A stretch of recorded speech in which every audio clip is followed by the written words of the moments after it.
તીરથ કરવા ગયા. હવે તીરથ એવું હતું ને કે બેટ દ્વારકા જેવું તીરથ હતું. એટલે અરે નાવડીમાં બેઠા સાહેબ હતા. નાવડીમાં બેઠા એટલે નાવડી હળદમાં જાય એટલે પેલા નાવીને પૂછ્યું કે ભાઈ તમે ભણેલા છો? એટલે પેલા નાવિક કે ના ભાઈ હું તો નહીં ભણેલો. કે મારા બાપ દાદા કે આ નાવમાં જિંદગી કાઢી છે ને મેં કે નામ જ જિંદગી કાઢી છે એટલે કે હું ભણેલો નહીં. કે તમે કે હું સાહેબ છું, ઊંચી ડિગ્રી કરેલી. નાવિકને ખબર પડી કે સાહેબ છે ને ઊંચી ડિગ્રી કરેલી છે. હવે નાવિકમાં વજન કરવાનું કોણું એક આવે, પોણી વજન કરવા. હવે હળદમાં જાય ને વજન કરવાનું પોણી હતું તે એ પેલું ઢોકળું ખોલી નાખ્યું અને સાહેબના પગમાં પાણી પડવા માંડ્યું, હેડ્યું. એટલે નાવિક અમે તાચ્યા કે ભાઈ નાવિક કે આવ કે આ પાણી નાવમાં ભરાવા માંડ્યું. કે હો સાહેબ પાણી ભરાવા માંડ્યું. હજી કે હળદમાં આવ્યા છીએ અને પાણી ભરાવા માંડ્યું. કે સાહેબ તરતા આવડે? કે ના, તાણા બધી ગમે તેટલી ડિગ્રી કરી છે ને તો એ પાણીમાં ગમે જેટલી ડિગ્રી કરી છે ને તરતા નહીં આવડે આ પાણીમાં ગમે જેટલી ડિગ્રી કરી ગામમાં આવશે ના આવે. એટલે આ સાહેબ ઊંચી ડિગ્રી વાળા છે ને એના ભક્તિ ઓછી પાવસ ભાઈ, એનું શું ગમે. સંત સિવાય બીજો રસ્તો નહીં. આત્માનો ઉદ્ધાર કરવો હોય તો સંત સિવાય બીજો કોઈ રસ્તો છે નહીં. અને 84 લાખ એની મને ફરતો ફરતો મનુષ્ય અવતાર એક જ વખત મળેલો છે. અને જો ફેર જો 84 પાછા પડ્યા ને તો નીકળવું મુશ્કેલ છે. આ મનુષ્ય અવતાર એ સાધારણ અવતાર છે નહીં. અમારા મહાપુરુષે શું કીધું કે રોમભાઈ લે પરવણ્યા પછી બધા છે નહીં, કયા થારે તારી જાજરી ક્યાં બેઠો રહેવા છે નહીં. બધો ટાટો થઈ ગયા પછી કોઈ નહીં કરી શકો. આ ટાટો થઈ ગયા પછી તમે આપણે શું કરવાના છીએ? અત્યારે મોટિયારીમાં તમે જે કરવો એ કરી શકો. ટાટો થઈ ગયા પછી આપણે શું કરવાના છીએ? એક વખત ગુરુ છેલ્લો 2 જણા હતા તે નદી ફરવા નીકળ્યા. ફરવા નીકળ્યા એટલે નદી વહેતી હતી, એમાં એક વેચી તણાતો જતો હતો. વેચી તણાત જતો હતો એટલે પેલા મહારાજ હતા ને તે વેચી જોયો, આમ પકડી અને 12 મેલ્યો એટલે એને ડંખ માર્યો. એને ડંખ માર્યો એટલે પેલો ફેર વેચી પાછો વેડમાં પાછો હેડવા માંડ્યો. એટલે ફેર પકડીને ફેર બહાર કાઢ્યો એટલે ફેર ડંખ માર્યો. એટલે એને કઈ ચેલો હતા કે મહારાજ મરવા દો કે આ ઘડી ઘડી ડંખ મારે છે. એટલે કે એનો સ્વભાવ છે એવો વેચીનો કે સ્વભાવ છે એવો.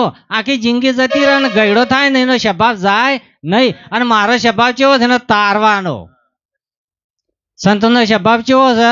એનો તારવાનો. આપણે બધા આ શું કરવા આવ્યા છીએ? આત્માનો ઉદ્ધાર થઈ જાય પણ આપણે શું કરવા છે? જીવો અને જીવવા દેવાનો આત્માનો ઉદ્ધાર કરવા માટે આપણે ફરીએ છીએ. હવે તમે જુઓ આ રોડ ઉપર પેલા વગન લુગડાવાળા હેડે છે, આપણી ઓછો મેકે જો ને એરે ભરી બજારમાં હેડ્યા જ હોય. ચમ હેડ્યા જ હોય છે કે આત્મા એક જ વખત આ મનુષ્ય અવતાર આવ્યો છે અને ફેર 84 ના ફળે ને એના માટે કષ્ટ ભોગવી છે. નહીં ભોગવતા કષ્ટ? અને આપણે તો ખણી નાખ. એક વરંડો હતો તેમાં વાધડા બેઠા હતા એટલે બધા સત્સંગ કરીને હેડે જાય. પેલા વાધડા કે તાણે આપણે શી રીતે જાઓ? એટલે કે તાણે આમ ભેતી અડાડતા કે નીકળજો. એટલે ભેતી અડાડતા નીકળી ને એટલે જ્યાં ભેતનો દરવાજા આવે ને એટલે ખણે આવી ખણે જ્યાં હેડે જ્યાં દરવાજો જતો રહ્યો. ખણે જ્યાં દરવાજો જતો રહ્યો. આપણે ઘણું કેસ પણ આ ખણી નાખે છે, આ જતા રહે છે. ખંચેરી નાખીને હેડતા થઈ જાય હકે કેતા આ તો રોજ વાર ટેવ પડી છે. આવી રીતે ખણી નાખે છે. ખણી ના નાખજો. આ સંત આપણા વગણા આવ્યા છે, સંતોની સેવા કરજો. અને સંત જે ઘેર પધારે એ ઘેર પ્રભુ પધાર જ. સંત જે ઘેર પધારે પ્રભુ પધાર જ.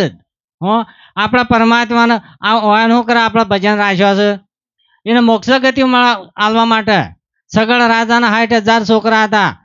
60,000 છોકરા. અને એ 60,000 કપિલ મુનિના શરાબથી ભસ્મ થઈ ગયા હતા અને ભટકતા હતા. કોઈ એમ કે આ મરી ગયા પછી આપણે કોઈ જોવા નહીં. ના, આ તો દેખ ફોડ્યું તો દરેકને પડી જવાનું છે. તમારે નહીં કે મારે નહીં રહેવાનું, પણ શીશમાં શરીર મરવાનું નહીં. ઓનો વખો છે.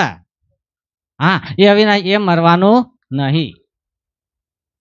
એટલે ઈંધા માટે આના માટે મજૂરી કરવાની છે. આમાં 4 શરીર છે, આપણે કોઈ દેખવાય છે, પણ 4 શરીર છે જ. સ્થૂલ સૂક્ષ્મ કારણ મહાકારણ, સ્થૂલ સૂક્ષ્મ કારણ ને મહાકારણ એ મહાપુરુષો સંતોએ નક્કી કરીને મેલેલું છે, ખોટું હોય નહીં, એ નક્કી કરીને મેલેલું છે. પછી એક ઊંડી માટી ખોણ હોય અને આખું ગામ એ માટી લેતું હોય, ઊંડી ખોણ પડી હોય, માટી લીધે જ જાય, ઉપર બખોલું પડાયું થઈ ગયું હોય તો માટી લીધે જ જાય. એટલે એક મહારાજ તને નીકળ્યા કે ભાઈ શું કરે છે, આ ઉપર પડાયું છે ને તમે તો ખોતરે જ જાઓ છો. એટલે તાચ્યા કે હું કહો છો કે બહાર નીકળો અને જોવા કે પડાય એવું થઈ ગયું છે. એટલે પેલા બહાર નીકળ્યા કે હું પડાયું થઈ ગયું છે. એટલે વાતો કરતા ને ગળપ પડી, અમુર અમુક ખોણ થઈ જાય કે સારું કર્યું તમે કીધું હું બચી ગયો. એટલે કે મેં કીધું નહીં બચ્યો, તે મોની હું બચ્યો છે. આ મોની માની જિંદગી જતી રહી પણ નહીં માનતા, ખોણમાં ઊંચા નહીં આવતા. હો, આખી જિંદગી જતી રહી તો હજી મેળ નહીં આવ્યો.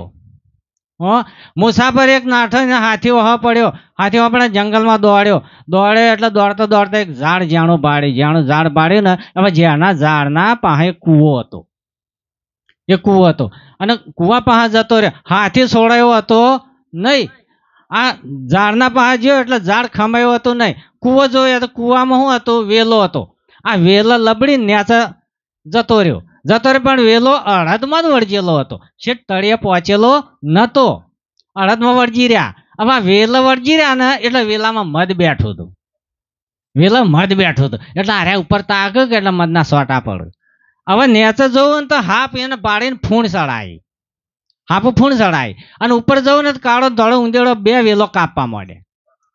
હવે એને ખબર પડી કે હારે નેચે કાળ છે, ઉપર કાળ છે, વચમાં બચવાનું તો છે નહીં, પણ અધર તાકે કે પેલો મધના સોટા પડે એટલે વાન મજા આવે.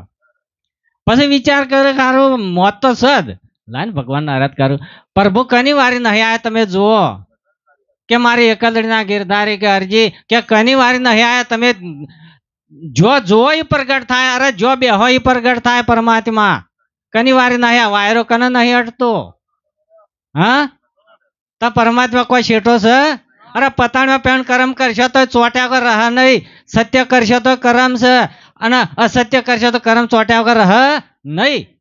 અને મને કીધું કે હવે ભગવાન તમે આવો ન કે હું બચવું નહીં, જેમ પેલો કાળ છે અને પેલો કાળો ધોળો ઊંધેડો વેલો કાપું છે. ભગવાન અનુભવ થઈ ગયા કે ભગત તમે મને કીધું, મને બોલાય કે હા પ્રભુ બોલાયો, કે તાણે હેડ તને લેવા આવ્યો છું, કે બે સોટા પડવા દો કે પછી આવું છું. આ મધ મીઠું લાગે છે, બે સોટા કે પડવા દો પછી આવું છું, કે જેટલી વાર છે કે જે હા ખાવ કે. એટલે ભગવાન નીકળી ગયા. હવે જે બે સોટા પડે છે ને, સંસારનો મોટો કૂવો છે, આપણે સંસારમાં છીએ, આ ઉજાગરા કરીએ છીએ, આપણે ખબર પડી છે હવે કે હવે ઉજાગરા કરવા ના પડે, જલમ મરના ચક્કરમાંથી નીકળવા માટે ઉજાગરા કરીએ છીએ. હા, રાત દાડો મજૂરી કરીએ છીએ. હવે મોટો ઊંડો કૂવો છે અને સંસારનો વેલો છે, અને વેલા મધ બેહી રહ્યું છે, અને મધ છે ને ખૂબ મીઠું લાગે છે એટલે પરમાત્માને ભૂલી જાય છે. એટલે કે છે માયા તેવી મેઠી લાગે, ગોળ કરતી ગળી લાગે, માયા કોઈની થઈ નહીં કે થવાની નહીં. અને કાળો ધોળો બે ઊંધેડો જે વેલો કાપે છે ને, આ કાળી રાત છે અને ધોળો ઊંધેડો છે. દાડો છે, ધોળો છે, રાત છે, કાળી છે. આ રોજનો વેલો કપાય તો હોર રાખજો.